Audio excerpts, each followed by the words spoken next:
Hi, my name's Hannah Hubbard. Cameron Oelsen. Isabel Tung. And I interviewed teammates on the topic of Title IX. I interviewed teammates on the topic of homophobia.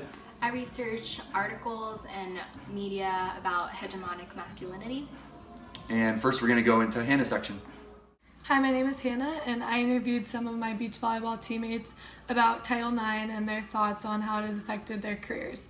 Title IX is the ruling that says no person in the United States shall, on the basis of sex, be excluded from participation in, be denied the benefits of, or be subject to discrimination under any education program or activity receiving federal financial assistance.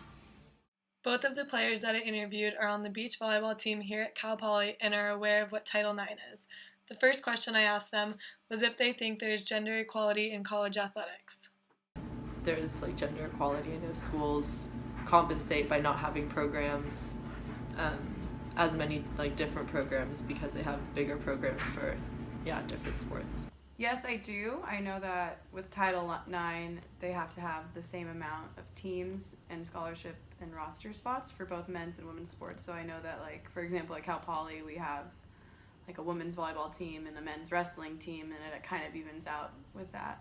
The next question I asked them was if professional sports have the same gender equality seen at Cal Poly. I don't think that, as far as pay goes, that there's gender equality. I know that women are paid a lot less in sports than men.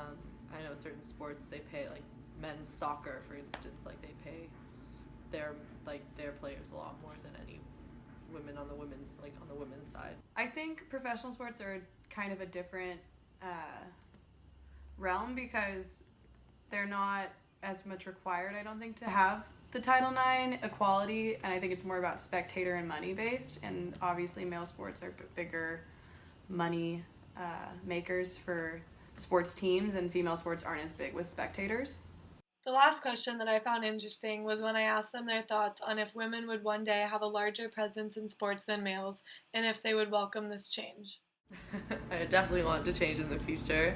Hopefully that we're moving towards, I think there's some laws that are or people starting to recognize that and trying to move it to a better direction. But I definitely hope that we start moving in that direction. That's a tough question. I personally really enjoy watching men's sports. I think they're more entertaining compared to some female sports, for example, basketball.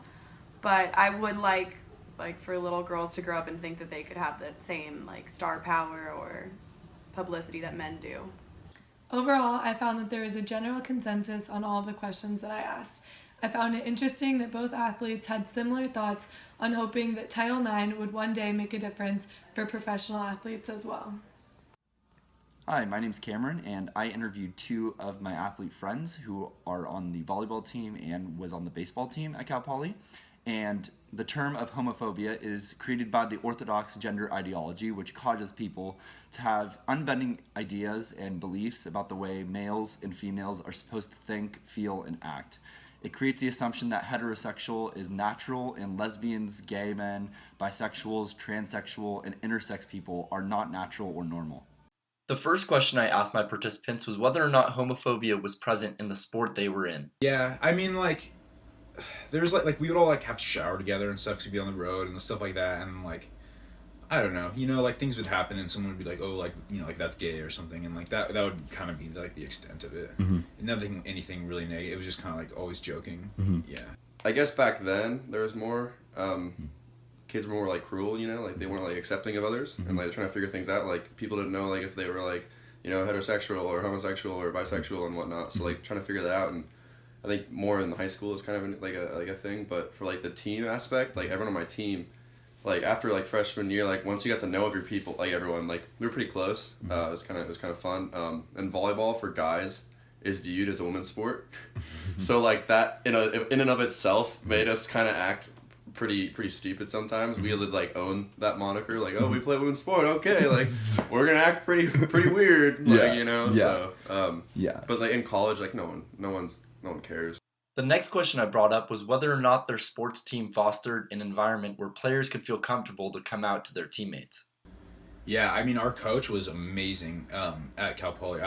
Coach Lee was the best coach I ever had, and the environment was perfect for growth and expressing yourself. But as far as the other teammates, like, I feel like there would have been tension for someone coming out as gay, but I feel like there would have been tension for someone coming out as gay in a fraternity or just in any other friend group. But if someone did, it wouldn't have been like a huge deal. You know, it would have just happened. Oh yeah, we're pretty out there. So like, if we didn't have that like really open environment, it'd be weird. Like if we were like, you know, kind of grilling on it. I think also like, if we had some of us who would be like more open about it, and like other teammates if they were more close-minded, like as the season would go on, you know, like they'd be open-minded too, like it kind of just get them out of like their way a little bit. Lastly, I asked the participants what their stance was on athletes at the professional level who come out as gay to their teammates. I just remember like there was I think there was a football player that was drafted and he was like outwardly gay. And it did change my perspective of him, but in a positive way, because I was like damn, like you were good enough and worked hard enough and didn't care like that you were gay and still got drafted, and then you owned it and you were on the team and you got along with the guys, it seemed like anyway, which is impressive because not everyone is comfortable with that. And so like it really speaks to their character that they were able to get along with everyone. I mean, I think it's cool, like when they like volleyball. I know actually a few national members who are gay, or some who have been like trying to keep it very, you know, under the radar because, you know, some people judge it differently. But I think it's cool for like when they actually did it, you know, to see them like take that stance, because there's other people who get, you know, like bullied in like high school. I think it's really prevalent when they're younger. And I mean, obviously older adults have it. I think in sports it's younger. It's a big thing. So it's like, you know, it's +1 for them, like having someone stand up for. After speaking to both Jake and Connor, my main takeaway was that while homophobia is still present in the collegiate sports level, the vast majority of it is prevalent in sports at a younger age.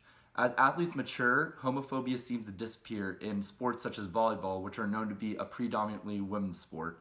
Whereas in more masculine sports such as baseball or football, homophobia still seems to disappear as athletes mature, but not as much as the sports such as volleyball or predominantly women's sports. My research is on the underlying effects that hegemonic masculinity has on female and male athletes in media. From the article written by Daniel Zwartina, it stated, sexualized images of female athletes evoke a focus on physical appearance and attractiveness, much like sexualized images of models. They also prompt negative or neutral commentary on women's athleticism, suggesting that boys do not regard those athletes' physical skills with much esteem. This means that male viewers are more interested in watching female athletes when they conform to hegemonic femininity. However, they do not take female athleticism as seriously. Hegemonic femininity is based on the idea of hegemonic masculinity. Female athletes are pressured to conform to hegemonic femininity. As a woman, simply being the best in the sport will not get you on the media unless you can promote hegemonic femininity. This means having the ideal thin yet toned body, being muscular but not too muscular, and exuding sexuality. For example, Jennifer Rhines, an Olympic track runner, gained a lot more media attention because she conforms more to the ideal Western femininity. Here, Jennifer Rhines is representing the American team, but also dressed in tight and small clothing to show off the ideal thin body.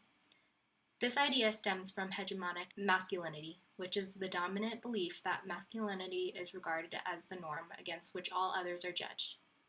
The ideal masculinity includes being tough, muscular, built, confident, and strong.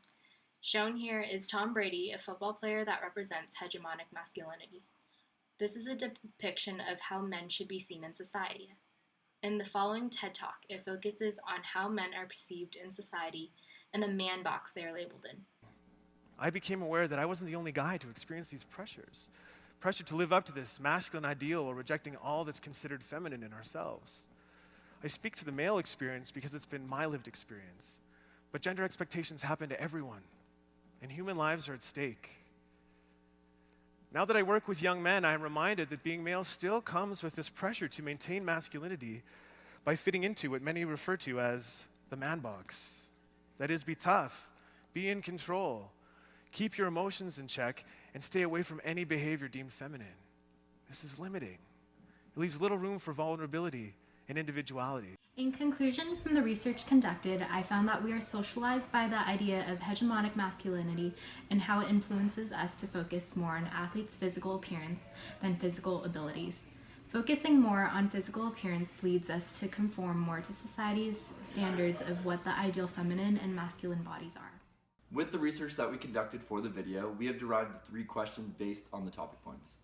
For Title IX, do you think the changes made from Title IX in college athletics will soon make a difference in professional athletics as well? In regards to homophobia, do you think homophobia has changed over time, and do you think it will decrease over time with the ever-changing views of society?